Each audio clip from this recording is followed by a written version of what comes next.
Hello everyone, welcome to the sixth video of the unit Direct and Inverse Proportion. So in this video we are going to see the summary of this unit. That is, we are going to sum up what and all we have learned in this unit Direct and Inverse Proportion. So this will be the last video of this unit. So in this particular video we are going to sum up the unit and we are going to see miscellaneous problems and challenging problems. Okay, first we'll see what and all we have learned in this video. We started this unit with learning proportion. So what is proportion? Change in one quantity results in corresponding change in other quantity is called proportion. Okay, suppose if we have two quantities x and y. When you change this quantity x, that causes the other quantity y also to change, then we can say these two quantities are in proportion. Okay, there are two types of proportion, right? One is direct proportion and another one is inverse proportion. Okay, what is direct proportion? When one quantity increases, which causes the other quantity also to increase, then we can say those two quantities are in direct proportion. Suppose we have two quantities x and y. X and y are said to be in direct proportion with each other if they increase or decrease together, right? When x increases, that causes the quantity y also to increase. Suppose x decreases, that causes the quantity y also to decrease. Then we can say these two quantities x and y are in direct proportion. Okay, in case of direct proportion, ratio of the quantities will remain same, that is x by y is equal to k. K is a constant. Okay, so in case of direct proportion, x by y is equal to k. And while solving problems, we are using x1 by y1 is equal to x2 by y2. Suppose you take any two values of x, x1, x2, corresponding to these two values, we will be having y values, right? y1, y2. So we will get x1 by y2, y1 is equal to x2 by y2. So in case of direct proportion, we have x1 by y1 is equal to x2 by y2. So this is about direct proportion. Two quantities x and y are said to be in direct proportion with each other if they increase or decrease together. Okay, in such a way that x by y remains constant, and we will use x1 by y1 is equal to x2 by y2.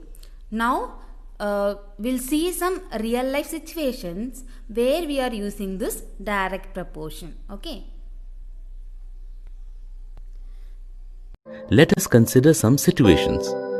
A family of 4 members consumes 2 liters of milk daily. A family of 6 members consumes 3 liters of milk daily. So here we see that when the number of family members increased, consumption of milk increased too. Let us consider a different situation. Sunil goes to the stationery shop to buy 2 pencils. The 2 pencils cost him rupees 4. Next week, Sunil goes to the stationery shop to buy 6 pencils. The 6 pencils cost him rupees 12. In the first situation, when number of family members increases, the consumption of milk increases. In the second situation, when the number of pencils bought were more, the total cost increases. These are the different situations we come across in our day-to-day life. We saw in all the above situation that changes in one quantity resulted in changes in the other quantity also. So now we have seen two situations where a direct proportion is used. In first situation, as the number of members in the family increases, number of milk means liters of milk increases. That quantity of milk consumption is increases, right? So that situation we are coming across direct proportion. And in second situation, as the number of pencil increases, the cost also increases. Okay, so in both the situation, as the as one quantity increases, the other quantity also increases. Okay, so these two situations are example of direct proportion. Okay, now we'll see what is inverse proportion. What is inverse proportion? When two quantities x and y are related, increase in one quantity causes the other quantity to decrease.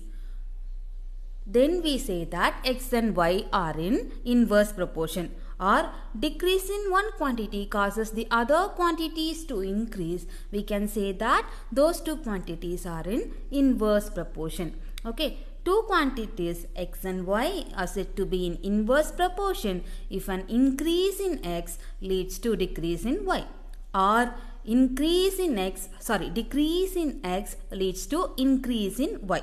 Okay, in such a way that their product remains constant. So when you multiply x and y, you will get constant. But in case of direct proportion, the ratio remains constant. Okay, that is the difference between direct and inverse proportion. Okay, suppose we have two values of x, x1 and x2. Corresponding to x1, you will be having y1. Corresponding to x2, you will be having y2. Okay, so these two will be equal. That is x1 y1 will be equal to x2 y2 in case of inverse proportion. Okay, so what is inverse proportion? When two quantities are related, the increase in one quantity causes other quantity to decrease, or decrease in one quantity causes other quantity to increase, then we can say that those two quantities are in inverse proportion. Okay, in case of inverse proportion, product of those two quantities remains constant, that is xy is equal to k. When we take two values of x, x1 x2, x1 y1 is equal to x2 y2. That is what we'll use while solving the problems. Now we'll see some real life situation where we come across inverse proportion. Look at the situation. Here we see a girl using different ways of going to school. If she walks at a speed of 3 km per hour, she reaches school in 30 minutes. Now, if she goes to school by running at a speed of 6 km per hour, she reaches her school in 15 minutes. If she goes to school by cycling at a speed of 9 km per hour, she reaches her school in 10 minutes. If she goes by car at a speed of 45 km per hour, she reaches her school in 2 minutes. In the situation, when she walks at 3 km per hour, she reaches her school in 30 minutes. If she runs at 6 km per hour, she reaches her school in 15 minutes. If she uses her cycle and goes at a speed of 9 km per hour, she reaches her school in 10 minutes. When she goes in a car at a speed of 45 km per hour, she reaches her school in 2 minutes. So we see that when she increased her speed 2 times the normal speed, the time taken decreases by half time. If speed is increased by 3 times, time taken decreases by 1/3. And if speed is increased 15 times, then the time taken is decreased by 1/15. Or we can also say that as speed increases, time decreases in same ratio. Now we see that speed into time is same in all conditions. So speed into time is constant. A farmer first bought 5 horses. He fed them with some corns. The corn lasted for 15 days. Then he bought 3 more horses and he fed them the same amount of corns. But this time the corn lasted for 10 days only. What have we noticed? As the number of horses increase, the number of days the corn will last decreases. Ram had rupees 400 with him. He went to a shop to buy notebooks. Cost of one notebook in the shop was rupees 20. So he bought 20 notebooks. Anil too had 400 rupees with him. He went to another shop to buy notebooks. Cost of one notebook in that shop was rupees 25. So he was able to buy only 16 notebooks. Now what do we notice here? We notice that the amount both of them had was the same. But as the cost of notebook increased, number of notebooks they could buy decreased. Now we have seen three situations. In all these situations, as one quantity increases causes the other quantity to decrease, or decrease in one quantity causes the other quantity to increase. So these three situations are example of inverse proportion. Okay. So now we'll move to solve miscellaneous problem. This is exercise 4.3 or something. Okay. If C is equal to KD. So here they have given C is equal to K into D. What is the relation between C and D? So we have to find out what is the relation between C and D, and then we have to find out K when C is equal to 30 and D is equal to 6. Then we have to find the value of C when D is equal to 10. So first we have to see what is the relation between C and D. They have given C is equal to KD. So we can take this D to the other side, right? If you take D to the other side, you will get C by D is equal to K. Okay, this is like X by Y is equal to K, where K is a constant. So when we have the ratios are constant, then what is the relation between those two quantities? They are in direct proportion, right? So C and D are in direct proportion. Okay, now we need to find out K when C is equal to 30 and D is equal to 6. Okay, they have given C is equal to KD. Okay, so we have to find out value of K. So take this D to the other side, you will get C by D is equal to K. Substitute the value 30 for C and 6 for D. You will get 30 by 6, which is equal to K. Divide 30 by 6. 30 by 6. 1 6 is 6. 2 6 12, like that. If you do, you will get 5 6 30, 0. Okay, when you divide 30 by 6, you will get 5. So value of K is 5. When C is equal to 30 and D is equal to 6, the value of K is 5. So now we have to find the third one, that is find C when D is equal to 10. Okay, so we know that K is equal to 5. Since C and D are in direct proportion, the ratio will be constant, right? So K will be same for any value of C and D. Okay, so K is equal to 5 and they have given D is equal to 10. Substitute the value. D is equal to 10 and K is equal to 5. You will get C by 10 is equal to 5. Okay, so now we have to find out C. Take this 10 to the other side. Here 10 is in multiplication. When you take this to other side, you will get C is equal to 5 into 10. Which is equal to 50. Okay, so we have found out the value of C as 50 when D is equal to 10. Okay, now see the next problem.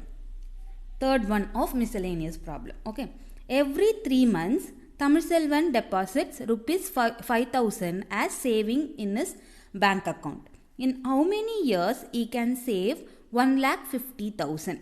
So once in every 3 months he is depositing 5,000 in his bank account. Okay, so he saved 1,50,000 rupees.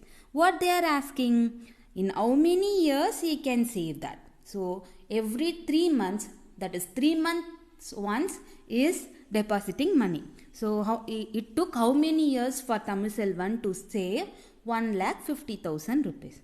So how to do this one? They have given every 3 months Thamizselvan deposits rupees 5,000. Okay, we'll take X be the number of years he can save 1,50,000 rupees. Since we don't know how many years he took to save that amount, we are taking it as X. Okay, now when he deposited first time, he deposited 5,000 rupees. Okay, first time he deposited 5,000 rupees. Second time in his account, after he depositing 5,000 rupees, it will be 10,000 rupees. Okay, so one time when he deposited, he is having 5,000 rupees. 2 times he is having 10,000 rupees.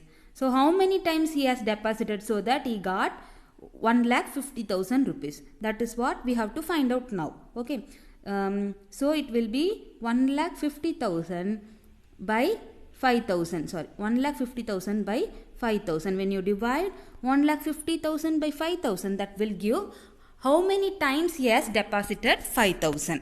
Okay, when you divide 1,50,000 by 5,000, you will get 30. Okay, we'll see 3 zeros are there, so cut 3 zeros. So 150 by 5. 1 5 is 5, 3 5s are 10, 1 0 is there, 30. Okay, so 15,000 by 1,50,000 by 5,000 is 30. Okay, he has deposited 30 times. Okay, 30 times he has deposited 5,000. So that he deposited 1,50,000. He is depositing 3 times once 5,000 rupees. Since he deposited 30 times, to find out number of years, we have to multiply 30 with 3. Okay. Since he is depositing 3 months once, to find out the number of years, we have to multiply the number of times with 3. Okay. So x is equal to 30 into 3. 3 3s are 9, 0. Okay, 90 months. So he has taken 90 months to save 1,50,000 rupees. Now we have to convert this 90 months into years. Okay, since 1 year is equal to 12 months, okay, 12 months is equal to 1 year. So we need to find out 90 months. So 1 month is equal to 1 by 12 year. 90 month is equal to 1 by 12 into 90 year. Okay. So 90 by 12 years. When you divide 90 by 12, you will get 7 years, 7.5 years. Okay, which is nothing but 7 years, 6 months. When you divide 90 by 12, 1 12 is 12, 7 12s are 84. Okay, so remaining you will get 6. Okay, 7 months, 7 years, 6 months.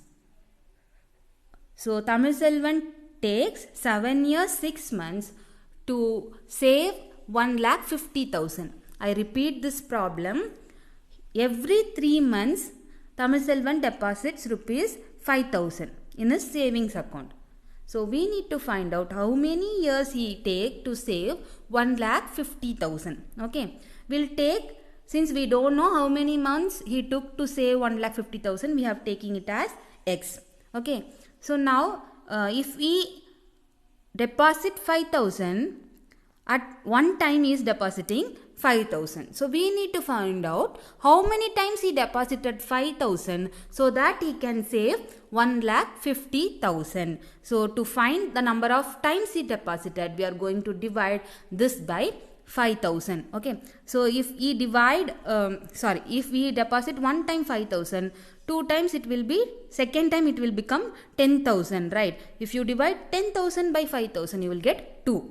Okay, if we deposited 3 times, it will be 15,000, right? So if you divide 15,000 by 5,000, you will get 3. So when you divide the total amount by the amount he deposited, you will get number of times he deposited. Okay, so when you divide 1,50,000 by 5,000, you are getting 30. So Thamizselvan deposited 30 times 5,000 to save 1,50,000. But he is depositing for every 3 months. Okay, so he is taking 3 months to deposit 5,000. Okay. So to get the number of years, we have to multiply the number of times he deposited into 3. When you multiply 30 into 3, you will get 90 months. We are converting that 90 months into year. When you convert months to year, you have to divide it by 12. 90 by 12, you will get 7 years, 6 months. Okay. Now, to the sixth problem. X varies inversely as twice of y. Given that when y is equal to 6, the value of x is 4. Find the value of x when y is equal to 8. What they are giving? They have given x varies inversely as twice of y. So they are telling x varies inversely. Means x and y are in inverse proportion. Okay. And they have given when y is equal to 6, value of x is 4. We know that in case of inverse proportion, xy is equal to k. Product of x and y will be constant. Okay. So when y is equal to 6 and x is equal to 4, what will be the value of k? 6 into 4, which is equal to 24. Right. So xy is equal to k, we got the value k, that is 24. Now we need to find the value of x when y is equal to 8.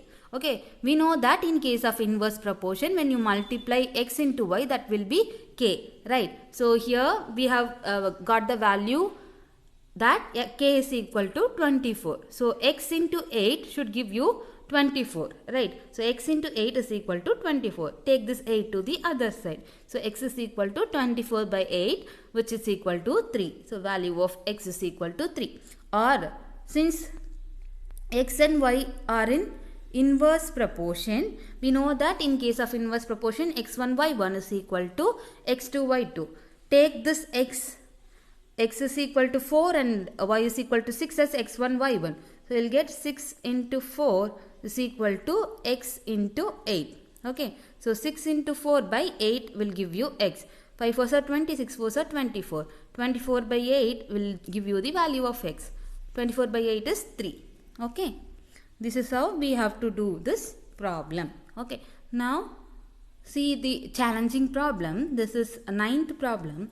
In a school, there is 7 periods a day, each of 45 minutes duration. So in a school, per day there are 7 periods and each period is of 45 minutes duration. Okay, so we need to find out how long each period is if the school has 9 periods a day, assuming the number of hours to be the same.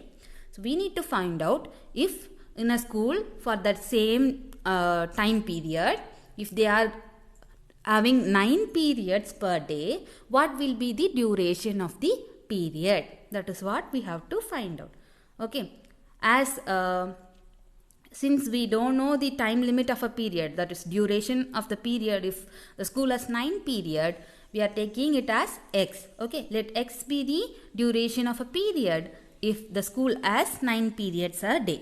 Okay, so here as the number of periods increases, the duration has to decrease, because in the same day, means they are not extending the time limits.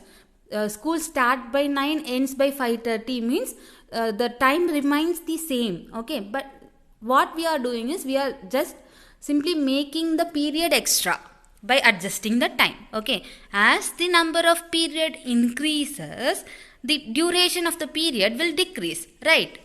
So this is in inverse proportion, and in case of inverse proportion, we have x1 y1 is equal to x2 y2. Now make a table, number of period and duration of the period. If it is 7, then duration is 45 minutes. Okay, if it is 9 periods, then we don't know the duration of the period. We'll take it as x. So substitute these values here. In x1 y1 is equal to x2 y2. x1 is 7 and y1 is 45. 7 into 45 is equal to x2 is 9 and y2 is x. Okay, 9 into x. 7 into 45 is equal to 9x. Okay, we need to find value of x. Take that 9 to the other side. So x is equal to 7 into 45 by 9. Okay, here 1 9 is 9, 5 9s are 45. Okay, so now 7 into 5. 7 5s are 35. So x is equal to 35 minutes. So if the school has 9 periods a day, then duration of the period is 35 minutes. Okay. Next challenging problem. A flood relief camp has food stock by which 80 people can be benefited for 60 days. So there is a flood relief camp. In that they are having food stock for 80 people. So the food stock will be last for 60 days if there are 80 people. Okay, after 10 days, 20 more people have joined the camp. So after 10 days, 20 more people joined.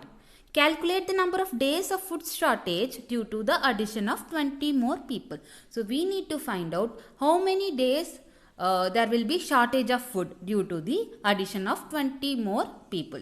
So here you have to note that for the first 10 days there is no change in the number of people, right? So after 10 days only there is a change in the number of people. So given that a flood relief camp has food stock by which 80 people can be benefited for 60 days. So 10 days there is no change. So after 10 days flood relief camp as food stock by which 80 people can be benefited for 50 days. So now after 10 days that 60 days will become 50 days, right? So after 10 days that flood relief camp as food stock by which 80 people can be benefited for 50 days. Now there is a change in number of people, right? 20 more people are added. Okay, so as 20 more people are added, totally there will be 100 people. We'll take X be the number of days the food stock lasts for 100 people. Okay, when it is 80 people, it lasts for 50 days. Okay, when there are 100 people, how many days the food stock will last for? We'll find out. Okay. As the number of people in the camp increases, what happened to the food stock? It will last for less number of days, right? So this is in inverse proportion. In case of inverse proportion, x1 y1 is equal to x2 y2. Now make a table. Number of people and number of days. When it is 80 people, the food stock will last for 50 days, right? When it is 100 people, we don't know, we have taken it as x. So substitute in x1 y1 is equal to x2 y2. 80 into 50 is equal to 100 into x, 100x. So x is equal to 80 into 50 by 100. Okay, when you do this, you will get 40 days. Okay, so when it is 100 people, the food stock in the flood relief fund, flood relief camp will last for 40 days. But if it is 80 people, it will last for 50 days. So how many days, for how many days there is a shortage? For 10 days, right? So 10 days of food shortage will be there due to addition of 20 people. Okay, here the important thing is you have to understand the question clearly. What they are asking to find out. Okay, so what they are telling, if there are 80 people, the food will last for 60 days. Okay, first 10 days there is no change. After 10 days, 20 more people added. So first 10 days there will be no change. So we have to neglect that 10 days. So since it lasts for 60 days, after 10 days the food will last for 50 days for 80 people. Okay, then 20 more people added. So totally there will be 100 people, and they are not asking us to find out how many days the food stock will last. What they are asking us, we have to find out the number of days of food shortage. Okay, if it lasts for 40 days and before addition of people it will last for 50 days, the shortage will be of remaining 10 days. Okay, that is how we have to think. That is how we have to solve this problem. So the important thing in solving any problem is understanding the question. You have to read the question again and again to understand the problem. Okay, so you have to very clear in what they have given and what you have to find out. Okay, so next problem is also a similar kind of problem, same kind of problem. Okay, so now think what you have to find out and what they have given. Okay, see this, 6 men can complete a work in 12 days. So there 6 men is working. Okay, if 6 men works, they can complete in 12 days. 2 days later, that means after 2 days, 6 more men join them. How many days will they take to complete the remaining works? So first 6 men started the work. So when 6 men are doing that work, it will take 12 days to complete that work. In first 2 days, there is no change. After 2 days, 6 more men join them. Okay, so first we have to neglect this 2 days. When 6 men can complete the work in 12 days, after 2 days they can complete the work in 10 days, right? 6 men can complete work in 10 days. And then there is addition of workers, that is 12 men, 6 more men, which means 12 men. Okay, so we'll take X be the number of days taken by 12 men to complete the same work. Right. So now the number of men working is increased. When number of workers increased, what happened to the number of days to complete the work? It will decrease, right? When more are working, it will take less time to complete the work, right? So this is in inverse proportion. And in case of inverse proportion, we have x1 y1 is equal to x2 y2. Now, table. for number of men and number of days to complete the work. When 6 men are doing, they can complete that work in 10 days, right? When 12 men are doing, we don't know, we have taken it as x. So we have to substitute here, x1 by 1 is equal to x2 by 2. So 6 into 10 is equal to 12 into x. 60 is equal to 12x. X is equal to 60 by 12. Okay, x is equal to 5. So 12 men can complete it in 5 days.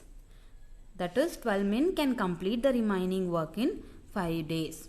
So this is how we have to solve this problem. So after going through this video, go through your textbook once and solve all these problems. Exercise 4.3. In this exercise, we have solved some, but you have to solve everything as your assignment. So this is an assignment as well as challenge problems. Here also we have done 2-3 problems, but together you have to do everything in your assignment work. Okay, thank you. We'll meet in next video.